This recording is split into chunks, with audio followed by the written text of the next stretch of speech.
The bank isn't your enemy. It never was. You just never learned how to use it. And that's not an accident. Someone benefits from you staying afraid of debt. Someone benefits from you treating every borrowed dollar like a moral failure. Banks aren't the villain here, the story you were handed about banks. That's the problem. And that story was written by people who understood exactly what you'd do if you believed it. You'd stay small, you'd stay manageable, you'd stay out of the game entirely. Machiavelli spent his career watching power move. Who holds it? Who loses it? Why? He wasn't romantic about it. He didn't believe powerful people were better people. He just believed they understood something the rest didn't, that the instruments of power are neutral. A sword isn't evil. Fire isn't evil. What matters is who controls it and what it's pointed at. If he were here today, sitting in your city, watching your economy, reading your credit card statement, he wouldn't be writing about swords, he'd be writing about debt. Because the most powerful financial weapon available to you right now isn't something you hold, it's something you owe. What I'm about to tell you isn't in the books your HR department leaves in the break room. It's not in the curriculum of any personal finance course built for mass consumption. It is, however, something every person who has built real wealth understands, and almost none of them say out loud.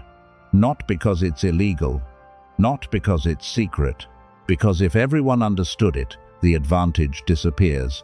So here's what they know. Rule 1. Debt is not what you owe, it's what you control. Ask someone what debt is and you already know what they'll say. Money you borrowed, money you owe back, a number on a statement that means you're behind. That's not wrong. It's just the answer of someone who was taught to be afraid of the thing instead of taught to use it. Here's the distinction that actually matters. There are two kinds of debt. Not good debt and bad debt. Those labels are too soft, too forgiving. Call it what it is. Dead debt and live debt. Dead debt is borrowed money attached to something that produces nothing. The car that loses 15% of its value the moment you drive it off the lot. The vacation charged to a card at 22% interest because you needed to feel something different for a week. The kitchen renovation that cost $40,000 and added $12,000 to your home's resale value. Dead debt moves in one direction, down. You are paying interest on a depreciating reality. Live debt is different. Live debt is borrowed money controlling an asset that works, generates income, appreciates, or reduces a larger cost over time. A mortgage on a rental property your tenant pays down every month. A business line of credit funding, inventory that sells at margin. Live debt has math on the other side of it. The interest is a cost of doing business. The asset is doing something. Machiavelli was precise about this distinction, even though he never used these words. Power, he wrote, is not about possession. It's about control. The prince who controls territory, even territory he doesn't technically own, is still the prince. The man who waits until he owns something completely before he acts on it will spend his life waiting while others move. The wealthy don't wait until they own things outright. They use debt to control things. Then those things generate the wealth that eventually leads to ownership. A $200,000 mortgage on a rental generating $1,800 a month isn't a liability. It's a cash-flowing instrument. Someone else, your tenant, is paying it down. You control a $200,000 asset with a fraction of that in your pocket. That's not reckless. That's the game. Most people never make this distinction. They treat all debt identically, something shameful, something to eliminate. And in doing so, they eliminate the exact instrument that makes real scale possible. That's the first crack in the old framework. Not relief, just the uncomfortable feeling that the map you've been using your whole life is wrong. Because once you understand what debt is, you have to understand what it can do. Rule 2. Leverage is how $1 becomes $5. Saving has a ceiling. That ceiling is exactly what you earn, minus what you spend. No multiplier, no force amplifying your effort. $1 in, $1 accumulated, with interest maybe $1.08. After inflation takes its share, sometimes less than that. The wealthy don't just save, they use leverage. And leverage changes the math in a way that saving never will. Here's the actual calculation. You have $50,000. You put it directly into a property. You own a $50,000 asset. It appreciates 10% in a year. You made $5,000, 10% return. Fine. Now same $50,000, same you, different move. You use it as a 20% down payment on a $250,000 property. You borrow the rest. That same 10% market movement now means your asset went from $250,000 to $275,000. You made $25,000. Same money, same market. 5 times the outcome. That's leverage, not magic. Math. The man who waits until he has $250,000 in cash before buying a $250,000 property will spend a decade saving in most markets. By the time he gets there, the property costs $380,000. Meanwhile, the person who used leverage a decade earlier has been building equity the entire time on an asset someone else's rent payments have been paying down. Now, this matters, and I want to say it plainly. Leverage amplifies in both directions. A 10% drop in that $250,000 property is a $25,000 loss on your $50,000 investment. That's a 50% hit. Leverage doesn't care about your feelings. It magnifies whatever the market does. Which is exactly why Rule 3 is the difference between the wealthy and the wrecked. Leverage without understanding the battlefield is just gambling with extra steps. Rule 3. The interest rate is the battlefield. Know it or lose on it. Most people treat interest rates like weather, something that exists, something outside their influence. You check it, you nod, you accept what you're given. That's the posture of someone who doesn't understand they're in a negotiation. On a $300,000 mortgage, the spread between 6.5% and 7.5% is roughly $190 a month, $2,280 a year, $68,400 over 30 years. That gap isn't fate, it's negotiated. Or it isn't, and you pay it. Wealthy borrowers treat interest rate negotiation as a primary financial skill, not a detail, a skill practiced before every significant borrowing event. What that actually looks like. They know their credit score to the digit, not roughly, exactly. And they manage it deliberately, which we'll get to. They shop lenders, not 1 or 2, 4 or 5 minimum. Rates are not standardized the way people assume. The same borrower, same profile, same week, different institutions will quote meaningfully different numbers. The gap between your first offer and your best available offer is often not trivial. They understand points. Paying points up front buys down your rate. Whether it makes sense depends on how long you hold the loan.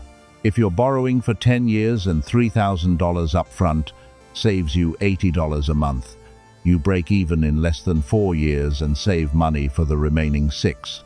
Not a complicated calculation. Just one most people never run.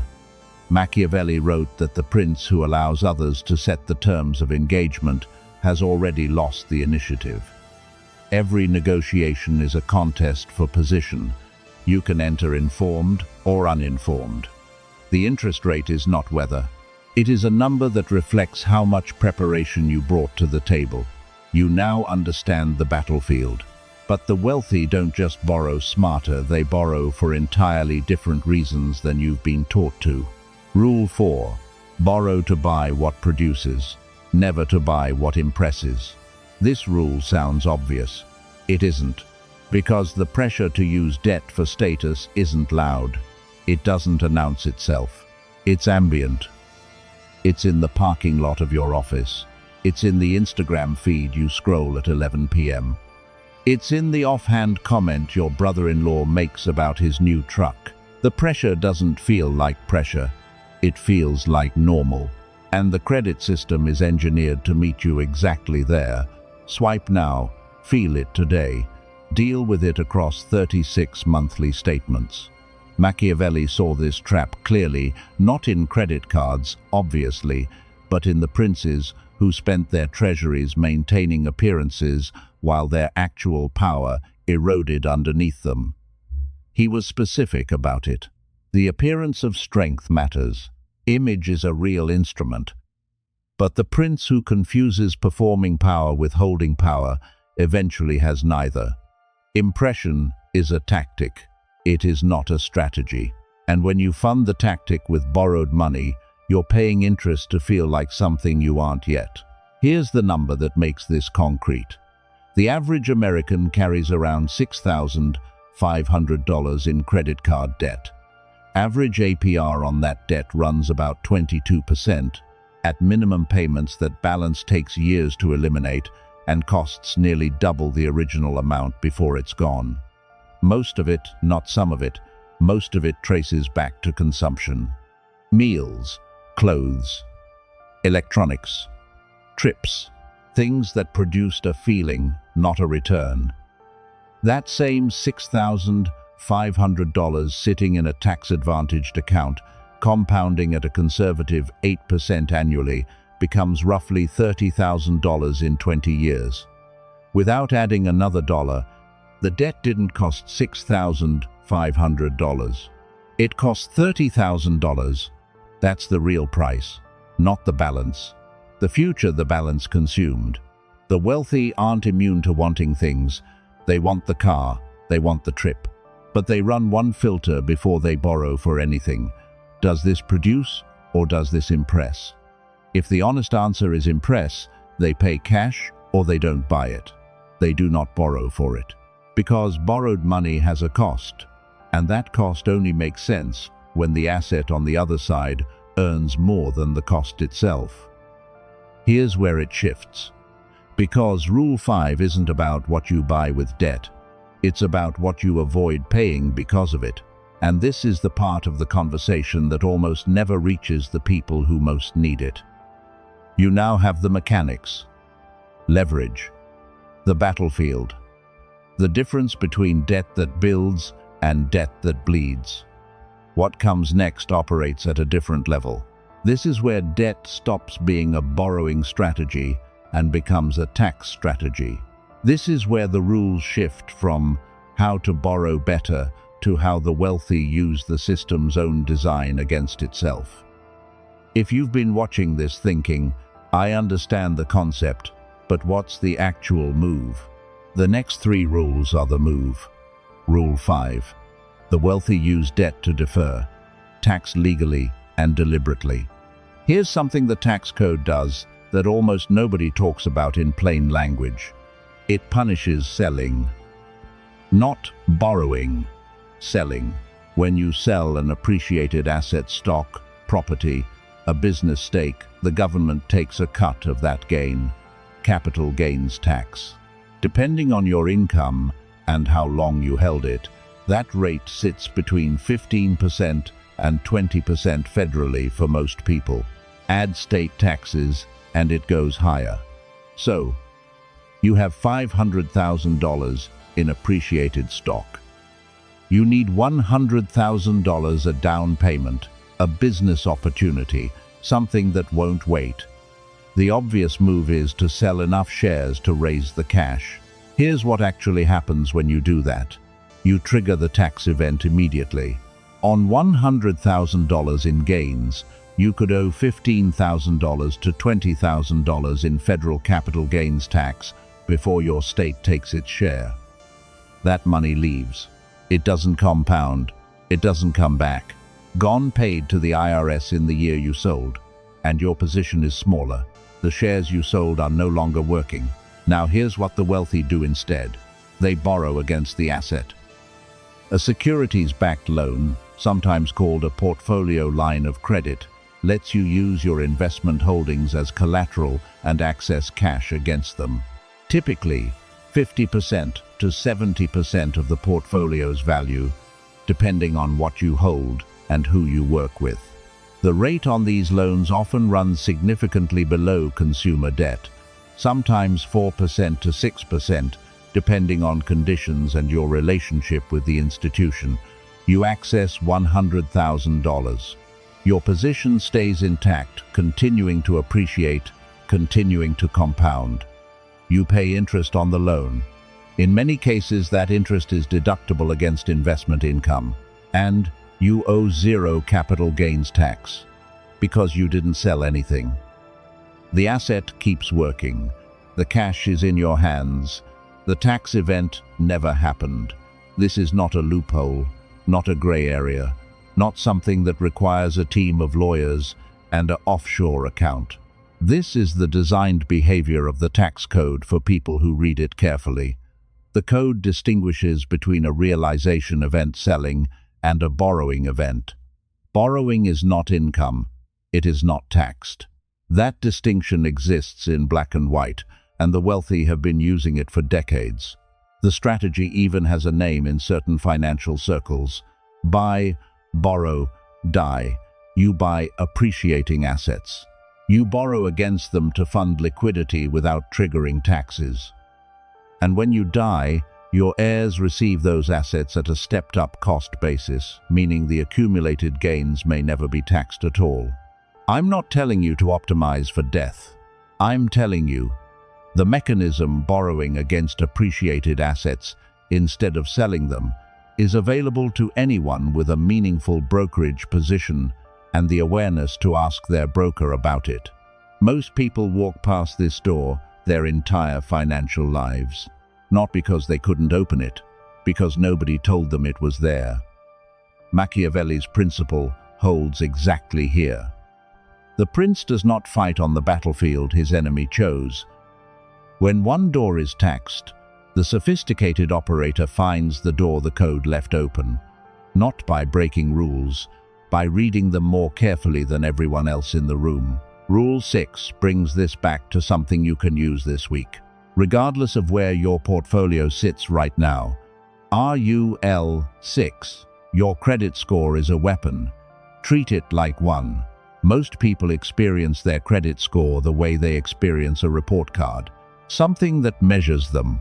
Something delivered by institutions they distrust, based on criteria they half understand, reflecting judgments they had limited ability to influence. That experience makes you passive. Passive is exactly where the system is comfortable with you. Different framing. Your credit score is your financial reputation expressed as a 3-digit number that determines the cost at which you access capital. And that number is not a verdict handed down from above. It is engineered by you, deliberately, with the same attention you'd give any instrument that directly affects your financial outcomes. Here's the actual stake. The difference between a $680 and a $760 on a $400,000 mortgage is roughly half a point to 3/4 of a point in interest rate. That sounds like nothing. It is not nothing. Half a point on $400,000 is $130 to $160 per month.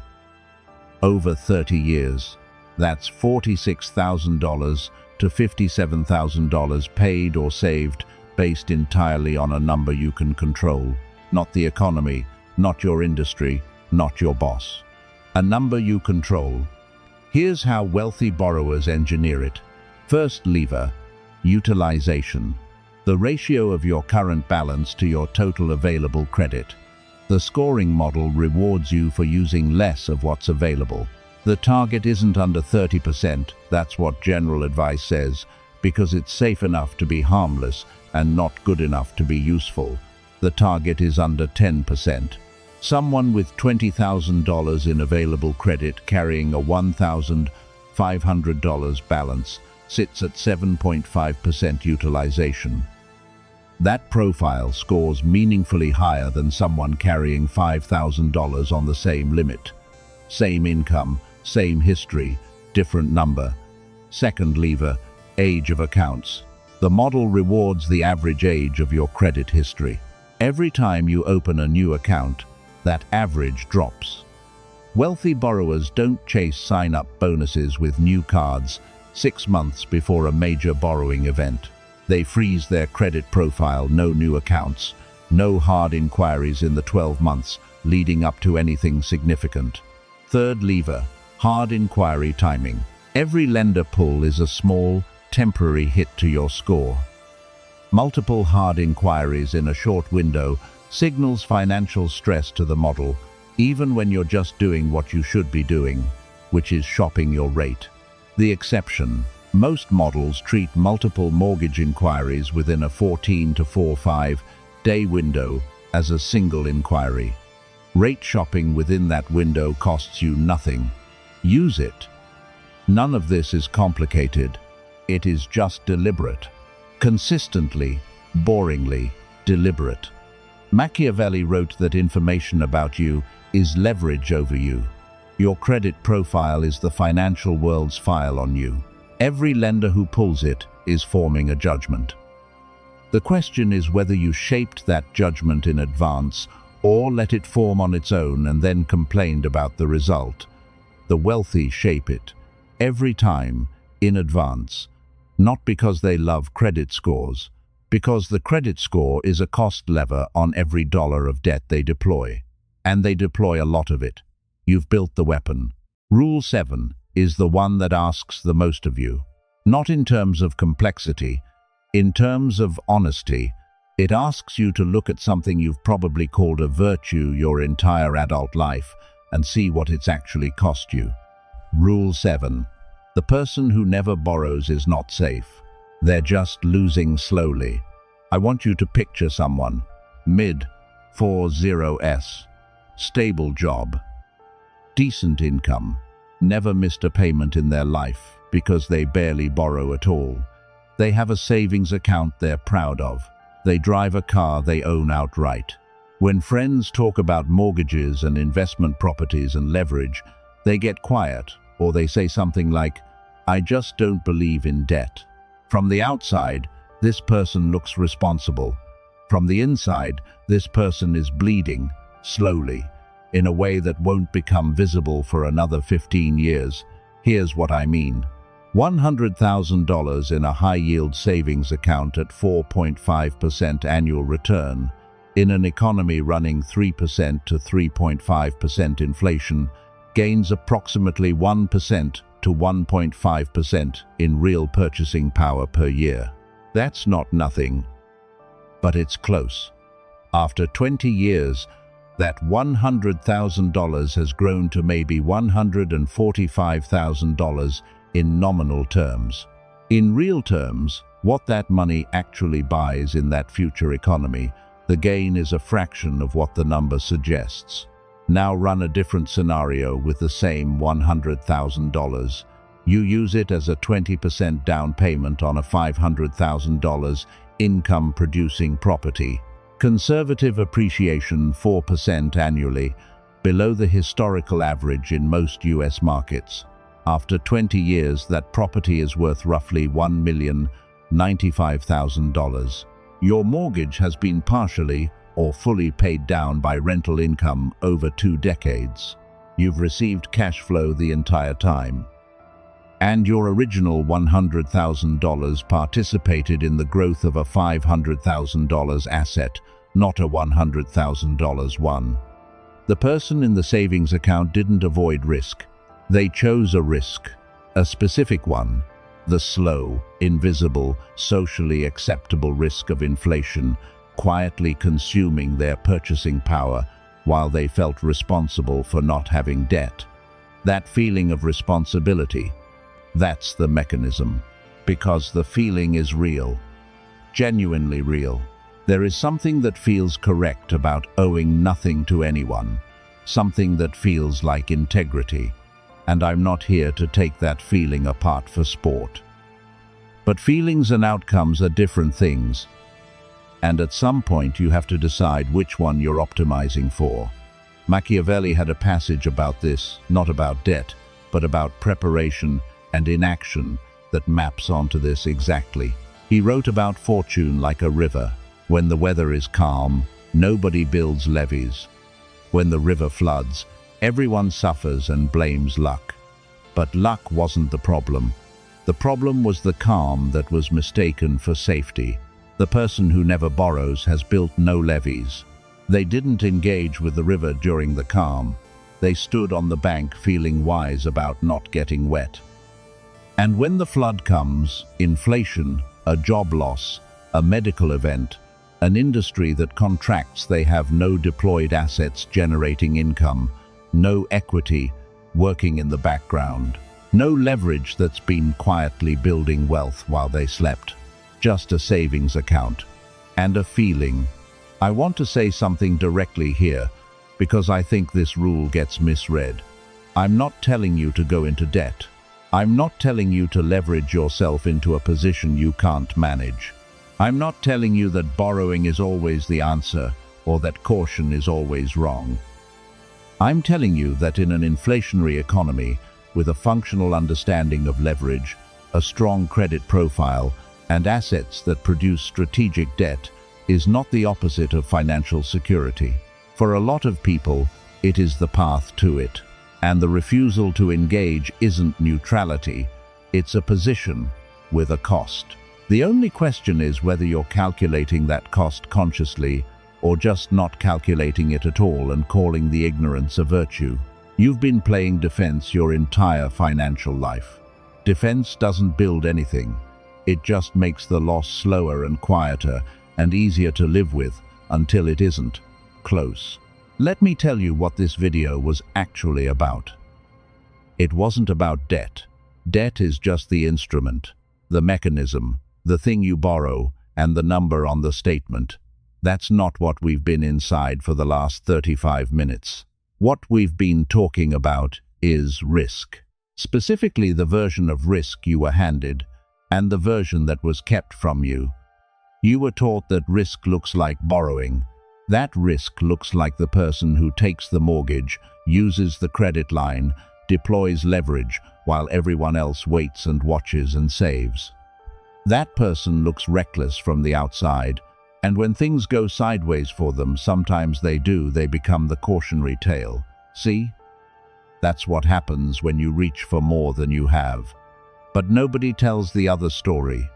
Nobody names the cautionary tale of the person who never borrowed, who saved for 30 years, who felt responsible and careful and correct every single day, and arrived somewhere in their 60s with enough to survive, but not enough to live, who watched inflation move through their savings like water through sand for 3 decades, who had no income streams, no equity, no leverage working quietly in the background because they were taught that having those things required a kind of recklessness they'd been trained to avoid. That story doesn't make headlines. There's no single catastrophic decision to point at, no moment where it all went wrong.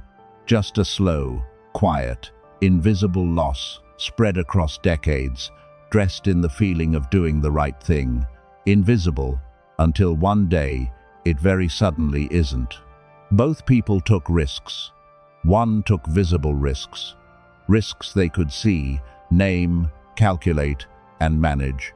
The other took invisible ones, risks absorbed in silence because nobody framed them as risks at all. That's the whole difference. Not courage versus caution, not reckless versus responsible, conscious versus unconscious. One person knew what they were risking and chose it with open eyes. The other never saw the risk they were carrying and paid it anyway, slowly, over a lifetime. Machiavelli spent his career documenting this pattern in the context of power and politics. The people who lost, he observed, were rarely the ones who acted and failed. They were almost always the ones who failed to act and had a reason for it that made sense at the time. Caution, prudence, waiting for better conditions, conditions that never arrived. The 7 rules in this video reduce to one thing. Every financial decision is a choice between 2 types of risk. The risk you can see and manage, and the risk you absorb without knowing it's there. Rule 1. Debt is a control mechanism, not a moral verdict. Rule 2. Leverage is the multiplier that saving alone will never provide. Rule 3. The interest rate is negotiated, not received. Rule 4. Borrow for what produces, never for what impresses. Rule 5. You can access liquidity without triggering a tax event if you know the door exists. Rule 6. Your credit score is engineered, not earned passively. Rule 7. The person who never borrows isn't safe. They're just losing in a way that's socially acceptable and harder to see. 7 rules. One truth underneath all of them. The wealthy don't take more risks than everyone else. They take risks they can see. And then they build systems, leverage, credit, tax strategy, income-producing assets that make those risks manageable. Not eliminated, managed. There's a difference, and that difference is everything. That's the whole game. It was never about debt for its own sake. It was never about being reckless or aggressive or anything that makes for a good cautionary tale. It was about deploying the instruments available to you with more precision and more awareness than the person next to you who is also taking risks, just without knowing it. You know now. What you do with that is entirely yours. The bank has been using your money for decades. Maybe it's time to return the favor. Most people will finish this video and change nothing. Not because they didn't follow it, not because the math was wrong, but because understanding something and deciding to act on it are 2 completely separate events, and the second one requires you to see yourself differently than you did when you pressed play. A few people watching this will pull up their credit report tonight. Not this weekend. Tonight. They'll look at their utilization ratio, check the age of their accounts, find the number they've been vaguely aware of, and actually look at it. A few will open a spreadsheet and run the leverage calculation from Rule 2 with their actual numbers. Not a hypothetical. Their numbers, the property they've been talking themselves out of, the position they've been sitting on. They'll let the math speak instead of the fear. A few will look into securities-backed lending for the first time. They'll call their broker and ask a question they should have asked 2 years ago. I don't need anything from you. I don't need the like. I don't need the subscribe. Those things don't change what's in your bank account, and they're not why I made this. But before you close this one question, which kind of person are you? The kind who sees the door, understands what's behind it, and walks past anyway, because walking past is frictionless and nobody can hold you accountable for what you never tried. Or the kind who at least wants to know what happens if they open it. If you already know the answer, you know what to do next.